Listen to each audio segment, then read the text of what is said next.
ونصلي على رسوله الكريم اما بعد فاعوذ بالله من الشیطان الرجیم بسم اللہ الرحمن الرحیم۔ روایات میں آتا ہے اللہ کے نبی علیہ السلام کی مجلس لگی ہوئی تھی، اچانک قبیلہ بنو سلیم کے ایک دیہاتی آئے، اس نے آ کر کہا میں آپ پر اس وقت تک ایمان نہیں لاؤں گا جب تک یہ گو آپ پر ایمان نہ لائے، اور اس نے اپنے آستین سے گو نکال کر آپ کے سامنے پھینک دیا۔ وہ گو تو مردہ، کیونکہ زندہ گو نہیں بول سکتی تو یہ مردہ گو کیسے بولے گی، لیکن اللہ کے نبی علیہ السلام نے اس کی طرف اشارہ کر کے فرمایا یا زب، اے گو۔ تو وہ گو عربی زبان میں ہی فصیح عربی بولا اور سب نے اس کی پکار کو سنا، آواز کو سنا۔ کیا کہا اس نے؟ لبیک و سعدیک یا زینا من وافا یوم القیامہ، میں حاضر ہوں اور میری سعادت ہو اے قیامت کے دن کو خوبصورت بنانے والے۔ اللہ کے نبی نے پھر سوال کیا من تعبدو، تو کس کی عبادت کرتا ہے؟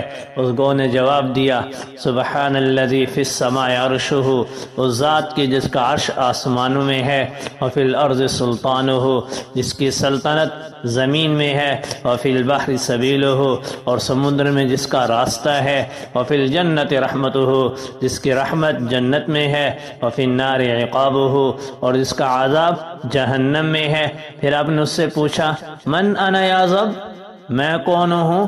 تو اس نے جواب دیا انت رسول رب العالمین وخاتم النبیین۔ اس نے کہا آپ صلی اللہ علیہ وسلم رب العالمین کے رسول اور خاتم النبیین ہیں۔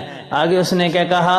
قد افلح من صدقک فقد خاب من کذبک، جو آپ کی تصدیق کرے گا وہ کامیاب ہو جائے گا، جو تکذیب کرے گا وہ ناکام ہو جائے گا۔ تو بدو نے جب یہ ساری بات سنی تو وہ کہنے لگا خدا کی قسم، آپ کے پاس اس حالت میں آیا تھا کہ اس زمین پر آپ سے زیادہ مقبوض میرے نزدیک کوئی نہیں تھا، لیکن اب میرے نزدیک میری جان سے زیادہ، میرے ماں باپ سے زیادہ آپ میرے نزدیک محبوب ہیں۔ میں اپنے اندر اور باہر سرن اور اعلانیہ طور پر آپ کی ذات سے محبت کرتا ہوں، اور میں گواہی دیتا ہوں کہ اللہ کے سوا کوئی معبود نہیں اور آپ صلی اللہ علیہ وسلم اللہ کے رسول ہیں۔